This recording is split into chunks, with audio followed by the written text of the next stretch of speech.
출애굽기 20장 3절 말씀 한 절 읽겠습니다. 너는 나 외에는 다른 신들을 내게 두지 말라. 아멘. 우리 같이 읽으십시다. 시작. 너는 나 외에는 다른 신들을 내게 두지 말라. 아멘. 우리 같이 인사 나누겠습니다. 이 자리에 오신 당신은 이 시간 가장 아름다운 분이십니다. 같이 인사 나누시기를 바랍니다. 스코틀랜드의 한 숲속에서 아주 더럽고 지저분한 한 마리 개가 발견됐다고 해요. 뭐 없이 굶주려 있고 또 병도 앓고 있었는 것 같습니다. 그래서 사람들이 저 개가 누구 집 개냐 하며 쳐다보면서 지나갔는데 한 경찰관이 지나가다가 그 개를 보니까 목에 이름표가 달려 있어요. 이름표를 유심히 봤더니 이름이 밥스라. 그리고 그 밑에 작은 글씨가 써 있는데 이 강아지는 왕궁에 속한 강아지입니다. 굉장히 깜짝 놀라가지고 그 강아지를 데리고 집에 가서 목욕을 시켜주고 약을 발라주고 먹이를 주고 그리고 그 강아지를 왕궁으로 데려다 주었어요. 얼마 전에 국왕내가 이 에든버러에 휴가를 갔다가 아마 이 강아지를 잃어버리고 궁으로 돌아온 것이었는데 이 강아지를 다시 찾는 기쁨이 얼마나 컸겠습니까?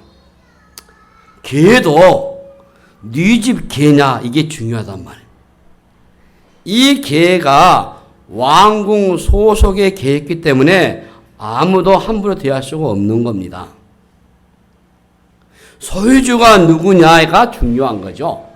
어디에 소속이냐가 중요한 겁니다. 주인을 잘 만난 개가 그래서 호강하지 않겠어요? 그러나 주인을 잘못 만난 개는 천덕꾸리가 되는 거죠. 오늘 저와 여러분은 예수님을 영접함으로 하나님의 나라에 속하게 된 하나님의 자녀인 줄로 믿습니다. 우리의 소속이 하나님 나라죠. 하늘나라. 하나님의 상속자는 그래서 늘 자신의 주인이 누구인지를 잊지 마셔야 돼요. 하나님의 상속자들은 믿음으로 말미암아 입으로 그리스도를 주라고 시인하고 그리스도를 인생의 주인으로 모신 자입니다. 만일 내 입으로 예수를 주라 시인하고 또 하나님께서 그를 죽은 자 가운데 살리신 것을 내 마음에 믿으면 구원을 얻으리라. 로마서 10장 9절 말씀이죠. 그리스도인은 그 마음의 주인을 갈아치운 자죠. 예전에는 우리가 사탄과 어둠의 영을 주인으로 두었었는데 이제는 주인을 예수 그리스도로 바꾸세요. 그래서 우리는 주님의 인도하심을 따라서 살아가야 할 줄로 믿습니다. 저와 여러분이 이 믿음을 갖고 늘 주님을 의지하고 늘 주님을 기대하고 늘 주님을 바라보고 늘 주님을 고백하고 그래서 따라서 합시다. 주 예수님, 내가 주님을 믿습니다. 이 고백으로 승리하시기를 주님의 이름으로 부탁합니다. 오늘 말씀의 제목이 한 분 이 안에서 하나님 말하죠. 유일하신 한 분 하나님 안에서 만족과 자유함을 누리는 삶이 어떤 것인가. 이 십계명은 우리의 삶의 본질적인 부분을 다룹니다. 우리의 삶을 이끌어가고 우리의 인생을 승리하게 하는 것은 우리가 가지는 개인의 신념으로서는 안 됩니다. 신념이 아무리 대단해도 그 신념은 꺾일 때가 있습니다. 우리나라에는 이데올로기 대립이 많았어요. 그런데 이 이데올로기도 한 시대의 산물이고 맙니다. 한 시대가 지나가면은 그것도 꺾여지고 사라지게 되어 있습니다. 사상도 마찬가지예요. 그 모든 것이 인간에게서 나온 것이기 때문에 한 시대는 필요한 것이 되겠지만은 언젠가는 사라지고 마는 겁니다. 그것이 우리 인생을 받쳐주는 힘이 될 수가 없다 그 말이죠. 그래서 우리 삶에 시대적인 어떤 정신이나 또 문화나 이런 것들은 있을 수 있겠지만은 이런 것들은 우리 삶의 근본적인 것, 본질적인 것은 결코 아니다. 여러분들이 기억하시면 좋겠습니다. 그래서 우리가 붙들어야 할 것은 다른 게 아니고 진리입니다. 진리. 이 진리는 영원한 것이에요. 시대가 지나도 이 진리는 변하지 않습니다. 변하지 않아야 그게 진리죠. 십계명은 사실 우리 믿음의 사람들에게 변함이 없는 원칙으로 하나님께서 제공해 주신 겁니다. 수천 년 전에 주신 말씀이지만은 하나님께서 오늘 이 시대에 양보하거나 타협해서 안 될 변함이 없는 원칙과 기준으로 우리에게 제시해 주신 것이 바로 이 십계명이다라는 것을 여러분들 꼭 염두하셔야 합니다. 이 신앙생활에서 가장 중요한 것은 우리가 하나님을 바로 아는 겁니다. 믿음이 자라려면은 하나님이 누구신지를 반드시 바로 아셔야 돼요. 하나님이 누구신지 모르면은 믿음은 자라지 않습니다. 우리의 믿음의 대상이 그분이 누구신지를 알아가는 것은 결코 쉬운 일이 아니에요. 하나님은 영이시기 때문에 이 성경을 통해서 우리가 깊이 들여다보지 않으면은 하나님이 누구인지를 알기가 어렵습니다.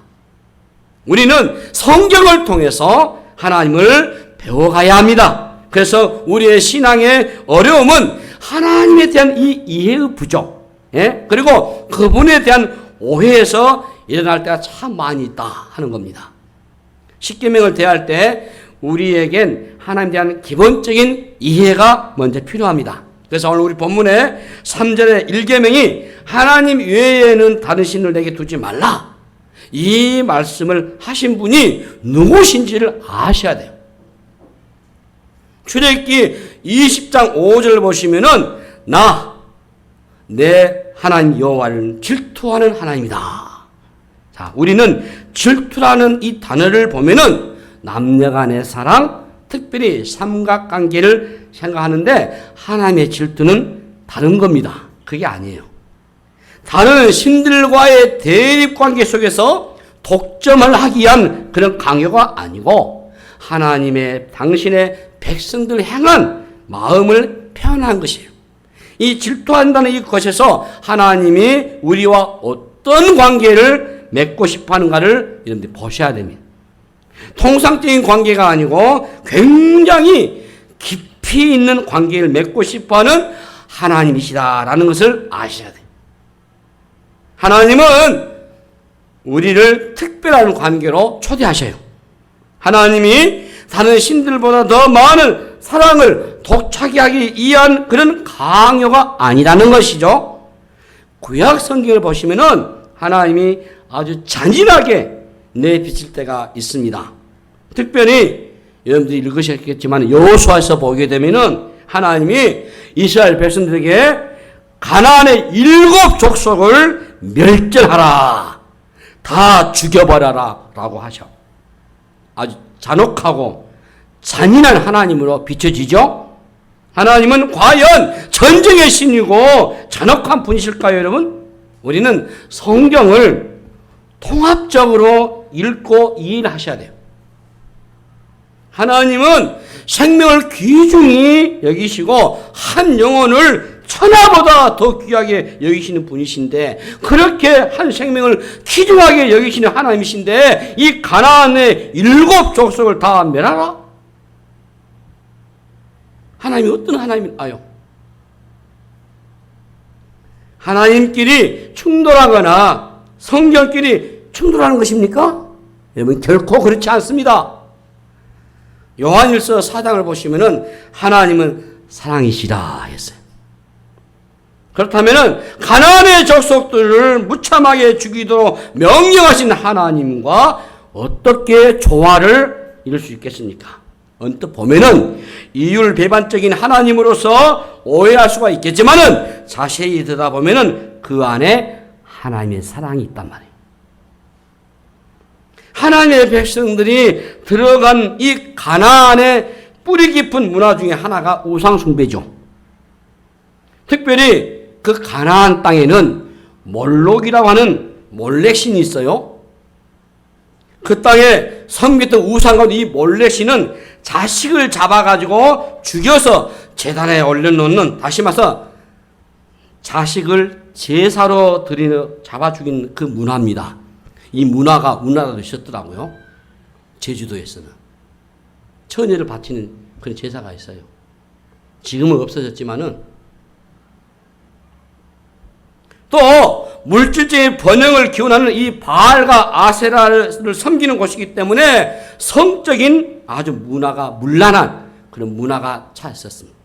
이미 하나님의 진노를 살 만큼 죄악이 범람한 땅이라는 것이죠. 자칫하면은 하나님의 백성들까지 함께 망하게 될 만큼 맹독성을 가진 악한 땅이 바로 가나안 땅이에요.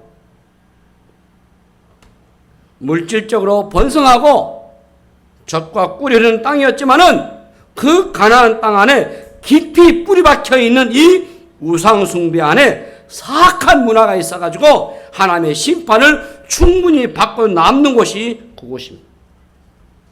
예를 들어 보면은 사과 한 박스 안에 썩은 사과가 몇 개 있으면은 그 썩은 것은 드러내야 돼요. 그대로 두면은 다 성한 것까지도 다 썩게 만드는 가속력이 붙어버려요. 가나안의 7 족속을 멸절하는 것에는 하나님의 백성에 대한 사랑이 그 안에 담겨 있는 거죠. 자칫하면은 당신의 백성들까지 다 죽여버리고 마는 이 악한 문화 속에 잠식되고 말 환경을 본 거죠.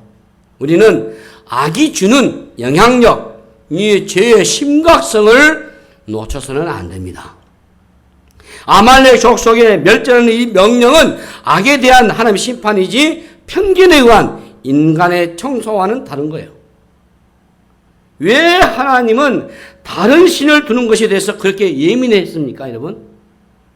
질투하신다고 하는 것은 그냥 감정적인 그런 부분을 다루고 있는 것이 아니에요. 사람들이 나를 좋아하지 않고 저 사람을 좋아하면 너 죽일 거야 라는 그런 식이 아닙니다. 하나님은 그런 유치한 싸움을 하는 분이 결코 아니셔요. 우리는 하나님의 마음을 읽으셔야 돼요. 계명을 주신 하나님의 본 마음에 우리는 하나님에 대한 진절한 사랑이 들어있음을 아셔야 돼요.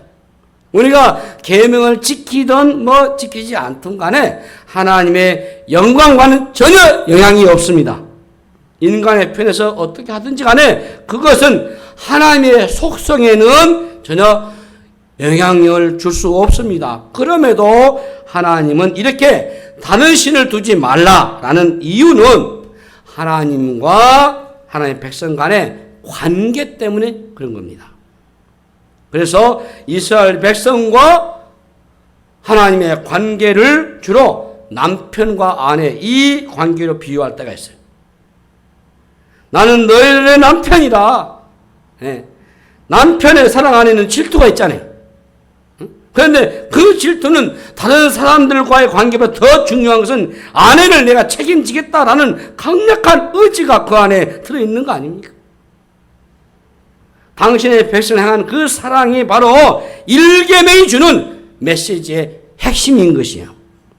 당신의 백성을 어떻게 하더라도 이 이방의 문화, 이 악한 문화로부터 지켜내서 당신의 백성답게 살아가도록 하시겠다는 의도와 관심이 서 있는 것이 바로 이 첫 번째 일계명이다. 기억하시기 바랍니다. 하나님은 외에 결코 다른 신들을 둔다면 어떻게 되겠습니까? 그가 섬기는 신의 종이 돼버려요. 그래서 2절 우리가 살펴보게 되면은 나는 너를 애굽 땅 종됐던 집에서 인도해낸 너희 하나님 여호와라 했어요. 하나님께서 이스라엘 백성을 애굽에서 이끌어낸 목적은 뭐예요? 따라서 합시다. 자유. 지금 여러분 성경 문의자 출애굽기 들어가죠. 출애굽의 핵심의 메시지는 자유입니다. 애굽에서 탈출, 이 엑소더스 자유입니다. 자유. 하나님의 관심은 당신의 백성들을 속박하고 있는 것에서부터 해방시키는 거예요. 종살이 하던 이스라엘 삶이 얼마나 끔찍한 것이었겠습니까? 이 종이나 노예는요, 자신의 기본적인 삶이 보장되지 않습니다. 인간의 가장 무서운 형벌은요, 자유가 없는 겁니다. 요즘은 감옥도 밥도 콩밥이 아니고 영양가 있는 그런 밥을 준다고 합니다. 그것도 반찬도 고르게끔. 기본적인 생활을 할 수 있도록 해줘요. 그런데 뭐가 없어요? 자유가 없는 겁니다. 인간에게 가장 고통스러운 것은 이 자유가 없는 겁니다. 이스라엘 백성들이 애굽에서 살았던 삶이 바로 그런 삶이었어요. 다른 힘에 의해서 지배를 받습니다. 이것이 바로 불행 중에 불행이에요. 인간은 밥을 못 먹는 한이 있어도 자유를 얻어야 하는 거죠. 그런데 가나안에 들어가서 출애굽해가지고 자유를 얻은 이스라엘 백성들이 가나안에 들어가서 다시 다른 신의 속박을 받는다면은 그것은 하나님의 구원의 목적이 아니죠. 출애굽 사건은 구원사적으로 아주 중요한 사건이에요. 구원은 인간의 죄로 얽매이는 삶에서 풀려나서 자유를 얻게 하는 것이잖아요.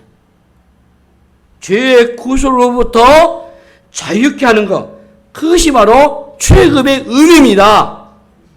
하나님의 구원은 우리에게 자유를 주시려고 하는 거예요. 자유. 마귀의 종노를 하던 인간에게 자유보다 더 중요한 것이 없잖아요. 하나님 우리에게 자유를 주시려고 아들을 보내셔서 십자가에 죽게 하셨어요. 예수 그리스도는 우리에게 자유를 주시기 위해서 오신 분이셔요. 그래서 진리는 우리를 자유케 한다고 했잖아요. 요한복음 8장 32절 말씀 따라 합시다. 진리를 알지니 진리가 너희를 자유하게 하리라. 기억하시기 암송하십시오. 진리를 알지니 진리가 너희를 자유하게 하리라. 중요한 말씀이세요. 우리가 하나님의 말씀을 읽고 믿고 이것을 가지고 살아가는 이유는 우리에게 주시는 최고의 선물인 이 진리가 우리를 자유하게 했기 때문인 겁니다. 죄로부터 자유케 하고 인습으로부터 구슬로부터 자유케 하고 우리의 모든 욕망으로부터 자유케 하고 우리를 묶고 있는 것들로부터 자유케 하는 이 하나님께 우리에게 주시는 최고의 자유를 주시기 위해서 그 큰 의미가 바로 이 일계명 속에 섞여 있다. 너는 나 외에 다른 신을 내게 두지 말라. 자유를 얻은 백성들이 다시 노예의 자리에 들어가면 안 된다는 겁니다. 애굽에서 히브리 민족으로 노예 생활을 할 때 지푸라기도 주지 않고 끝도 없이 벽돌 찍어내는 허리를 펴지도 못하던 노예적인 삶을 살며 혹사를 당했지만 그런 삶을 거부할 능력이 없었잖아요. 다른 신을 두지 말라고 할 때 그 신이라는 것이 어떤 신을 말하는 것입니까? 인간을 얽어매고 구속하고 억압하고 강요하고 끌어들이는 신, 그 신은 폭력적이죠. 억압하고 두려움을 주고 속이고 처음에는 그럴듯하게 보이지만 따라가 보면 결국은 속박을 당하게 만드는 거. 모든 것을 다 줄 것처럼 속이지만은 결국은 자유를 빼앗아버리는 그 신. 무엇인가를 믿는다는 것은 아주 간단한 일이 아니에요. 믿고 있는 대상의 힘이 지배를 받는 겁니다. 지금 우리 자녀들은 잘 모를 거예요. 제가 고등학교만 다닐 때만 해도 중고등학교 유신헌법. 유신헌법이 뭡니까? 새롭게 고쳐서 새로운 헌법으로 나라를 다스려 보겠다는 그 의미지만은 그를 한문으로 풀으면 박정희를 신으로 모시는 것이 유신이에요. 그런 장기적인 독재에 의해서 박정희 씨를 신으로 해서 장기 집권하려고 하는 그런 음흉한 계획이 그 헌법에 담겨 있잖아요. 유신철폐를 위해서 얼마나 우리 대학가에서 대학생들이 긴급조치 1호가 뭔지 아세요? 1호, 2호가 전부 다 지나가다가 술 한잔 먹고 어르신들이 이놈은 세상 못 살겠다고 가르쳐야 된다 그러면 잡아가 버려요. 언론을 다 통제하고 말 못하게 해버려요.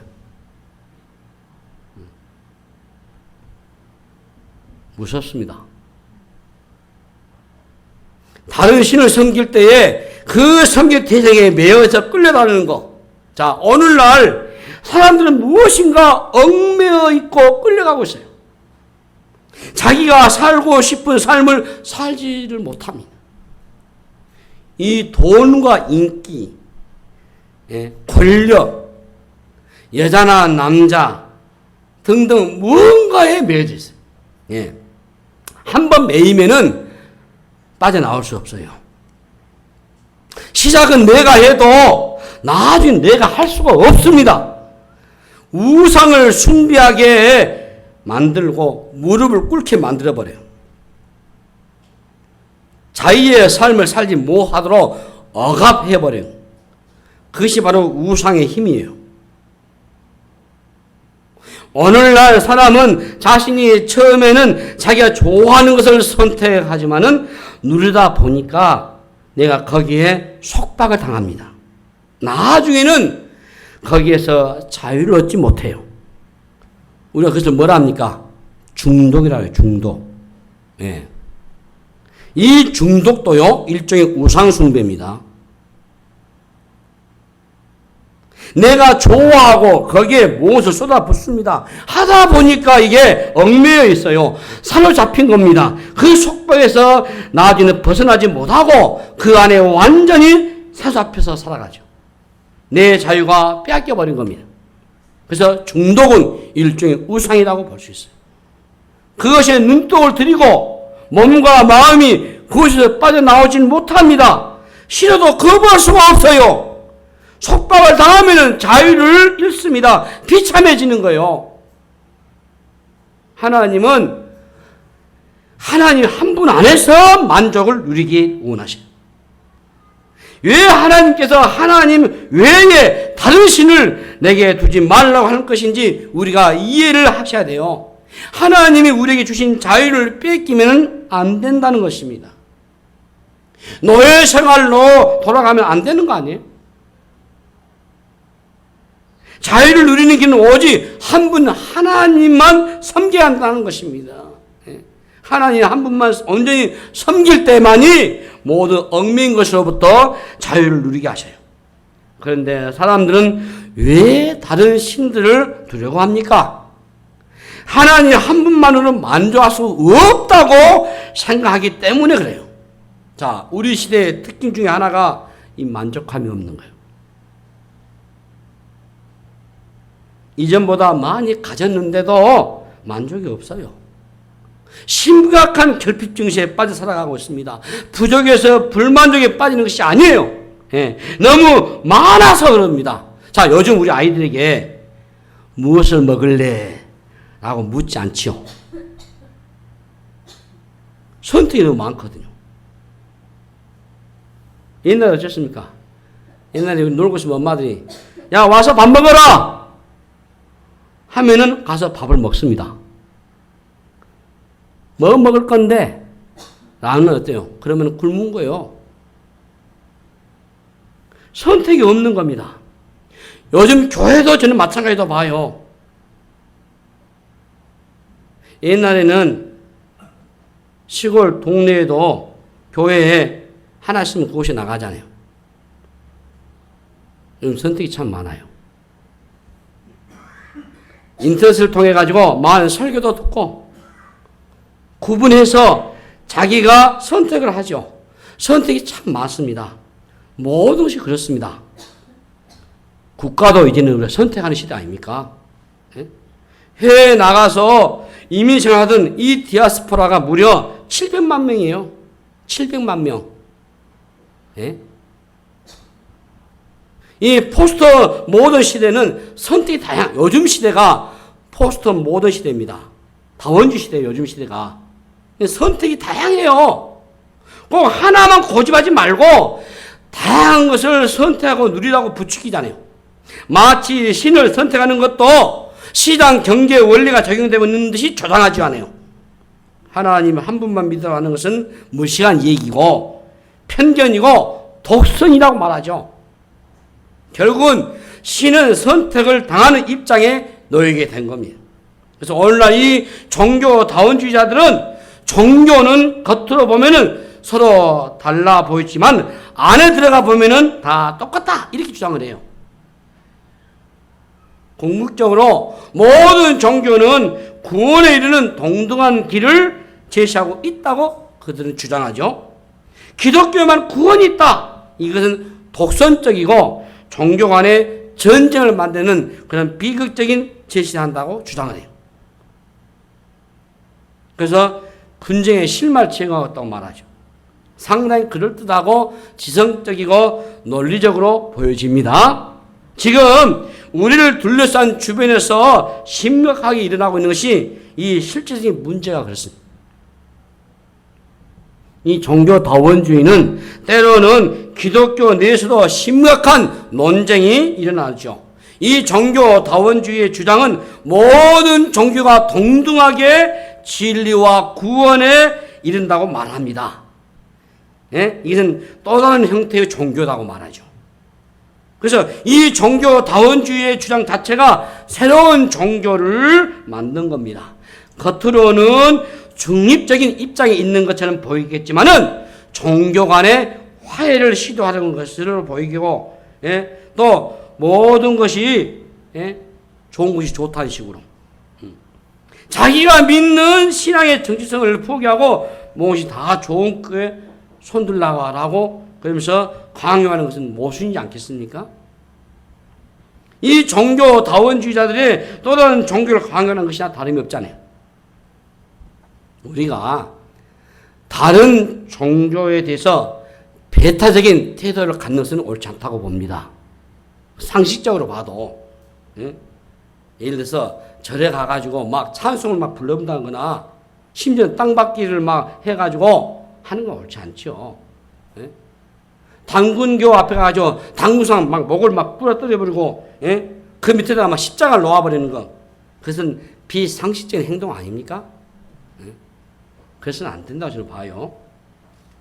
우리가 하나님만이 유일하신 분으로 섬겨한다는 말을 할 때에 이런 배타적이고 독선적으로 보일 수가 있는 것이 사실입니다. 사실 우리 기독교는 전제주의 사상을 깔고 있어요. 삼일체가 진리다. 예수의 처녀 동일 탄생이 진리다. 그걸 믿고 고백해요. 이걸 전제로 알고 하지 않아요, 우리가. 전제주의를 말합니다만은 그런 독선적이고 배타적인 것은 분명히 있어요. 근데 우리가 어떻게 해야 합니까? 하나님만이 과연 유일한 신이고 기독교만이 유일한 진리를 가지고 있습니까? 이 중대한 질문에 대해서 우리가 답을 해야 되지 않나요? 네? 우리가 믿는 하나님에 대한 확신을 가지셔야 되잖아요. 우리 슬로건 중에 구원의 확신이 있는데 확신이 없으니까 진짜 내가 구원을 받았는지 안 받았는지 한단 말이에요. 우리 광주가 이단이 아주 성행하고 잘 된다는 동네로 소문났어요. 제가 굉장히 불쾌해요. 특히 북구 지역에 여러분 잘 아시기처럼 이만희의 저 거대한 교회가 있고 또 저 매곡동에 또 구원파에 거대한 것이 있고, 예? 박옥수파도 있고 말이죠. 예, 전혀 예수를 알지 못한 불신자들이 그래서 이단들의 그들의 어떤 포교에서 전도에서 가가지고 하는 것은 뭐 그럴 수 있다고 볼 수 있지만은 기성 교회 다니신 분들이 그리 많이 흘러간다? 교회에서 도대체 어떻게 가르쳤길래? 우리 성도님 중에서는 한 분도 이단에 빠진 분이 없어서 참 감사하겠지만은 그런다서 우리가 감사할 일만 되겠어요? 구원의 확신이 없으니까 지금 내가 구원을 받았는지 안 받았는지. 그래서 유병헌이나 박옥수나 뭐 권신찬이나 뭐 이만이나 뭐 지금은 뭐 죽어버렸지만 문선명 씨나 뭐 박대천 씨나 이런 사람들에서 구원이 왔다 갔다 합니까, 여러분? 그러면서도 내가 예수 믿는다고, 내가 그리스도이다고 하나님 믿는 자이다 말할 수 있겠어요? 그래서 문제는 이 확신을, 하나님에 대한 확신을 가지셔야 돼요. 근데 그 확신의 근거가 그저 스스로의 신념이나 확신, 자신감만으로 이게 가능하냐? 안 된다는 겁니다, 이게. 안 돼. 누가 좀 더 설득하고 휩쓸리면은 그게 따라가 버려요. 오늘 우리 시대에 우리의 신앙을 붙들고 살아가기 어렵습니다. 어려워요. 그래서 우리가 붙들어야 할 것은 다른 게 아니에요. 하나님의 말씀뿐이고 우리 주님의 말씀뿐이셔요. 예? 특별히 복음서를 보시면은 예. 자, 여러분 요한복음 14장 6절 말씀 아주 중요한 말씀이죠. 예. 예수께서 이르시되 내가 곧 길이요 뭐 진리요 생명이라. 나는 맘지 않고 예수께서 하나님 나라 갈 자가 없다고 해서 말씀이잖아요. 요한복음 14장 6절 말씀이 예수께서 내가 곧 길이요 진리요 생명이라 했잖아요. 여기 헬라 원문이나 영문에 보면은 정과사 더가 붙어 있습니다. 예. 정과사 더가 붙어 있으면 뭡니까? 유일하다는 거예요. 유일하다는 거. 예? 내가 곧 길이요. 이 말은 하나밖에 없다는 겁니다. 길이 하나밖에 없어요. 둘, 세 개가 아니에요. 그 앞에 정과사 더가 붙어 있단 말이에요. 헬라 원문도 그렇고 영문도 그렇고. 예? 그 진리, 그 생명이 나와 말미암지 않고는 아버지로 올 자가 없다. 아버지. 이게 누굽니까? 하나님을 가리키잖아요.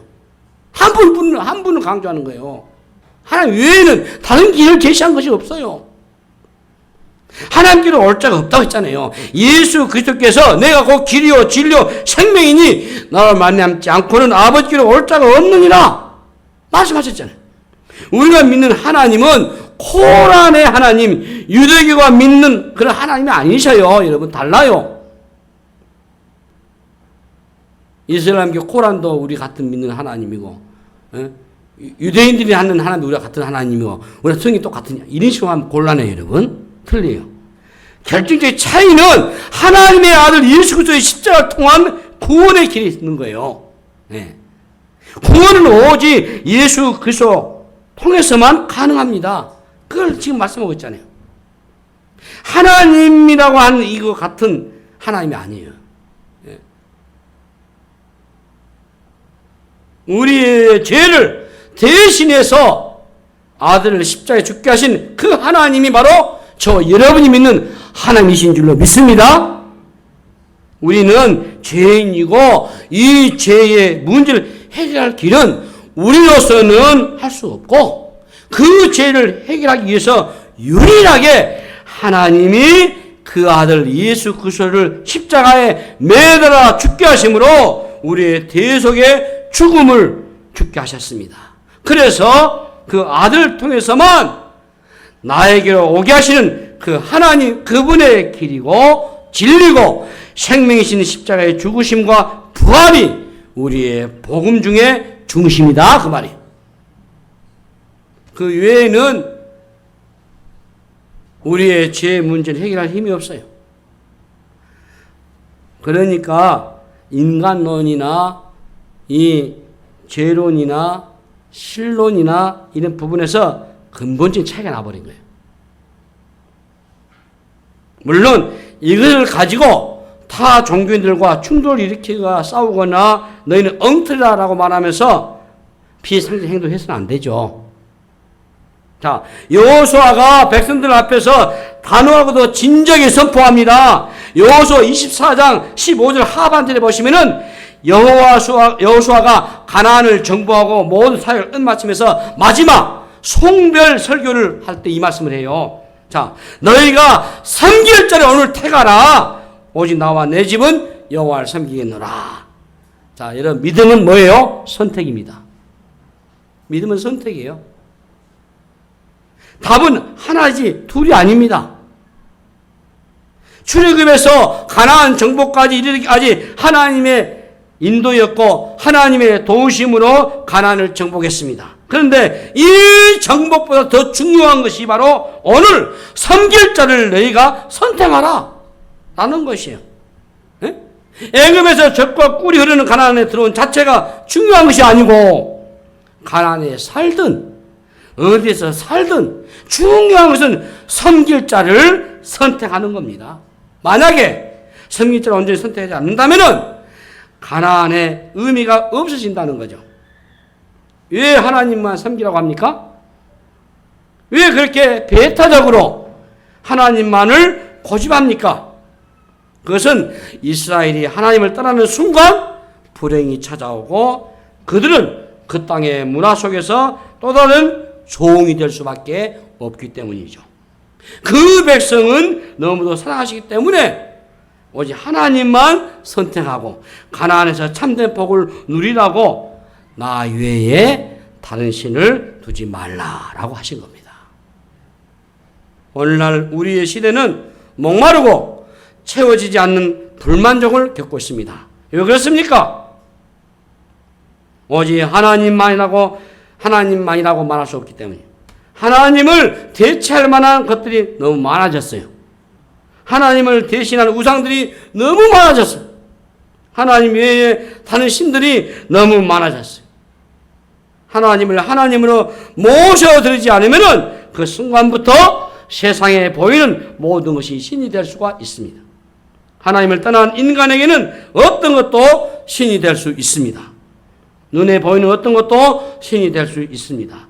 거짓 신들이 창궐하는 시대에 우리가 지금 살고 있습니다. 하나님이 아닌데 하나님인 것처럼 여기는 것들이 너무 많아졌습니다. 사람들이 무엇인가 목이 말라 찾고 또 찾습니다. 방황하고 만족을 얻지 못합니다. 그것은 마치 장난감을 산더미처럼 쌓아놓고 먹을 것이 있음에도 정작 엄마를 잃어버린 아이와 같은 모습입니다. 엄마를 잃어버린 아이에게 무엇이 기쁨이 될 수 있고 무엇이 그 마음에 안정감을 줄 수가 있겠습니까? 해답은 오직 하나님입니다. 한 분 하나님, 한 분 하나님, 그분만이 우리에게 참된 만족과 기쁨과 자유를 주십니다. 우리의 생명과 구원은 그래서 하나님으로부터 온다는 것이에요. 우리의 생명은 그분 안에서만 나오는 거지 우리 안에서 나오는 것이 아니에요. 그러므로 하나님에게 온전히 사로잡힐 때 모든 것부터 우리가 자유로움을 누리게 되는 것입니다. 하나님 안에서만 참 인간답게 살아갈 수 있고 신자다움을 유지할 수가 있습니다. 하나 예만 들고 말씀 마치겠어요. 요한복음 4장에 보시면은 뜨거운 한낮 야곱의 우물가에 물을 기르러 왔던 한 여인을 여러분 잘 아시죠? 남편을 5번이나 바꾼 사연이 깊은 여인이죠. 그녀는 사람들이 찾지 않는 대낮에 물을 기르러 야곱의 우물을 찾아왔습니다. 그러나 그녀가 찾고 있던 것은 목을 축이는 물이 아니었어요. 그녀가 찾았던 것은 아브라함의 하나님, 이삭의 하나님, 야곱의 하나님이셨어요. 그가 메시아이신 예수 그리스도를 만나자 어땠습니까? 물동이를 내던지고 동네에 뛰어들어가서 내가 메시아를 만났다고 소리치잖아요. 창녀촌을 찾는 사람도 사실은 하나님을 찾고 있다고 말할 수 있어요. 우리의 존재 근원은 하나님이셔요. 예. 우리에게 필요한 것은 세상에 많은 것이 아니라 한 분이신 하나님이신 줄로 믿습니다. 우리에게 떡보다 더 중요한 것은 하나님의 말씀이셔요. 다른 것은 없어도 살 수 있겠지만은 하나님 없이는 우리는 살 수가 없습니다. 하나님을 떠난 다른 것으로 만족하는 그 순간에 우리가 가진 모든 것을 의미를 잃어버릴 것이에요. 돈 자체가 우리를 행복해 주는 것이 아니에요.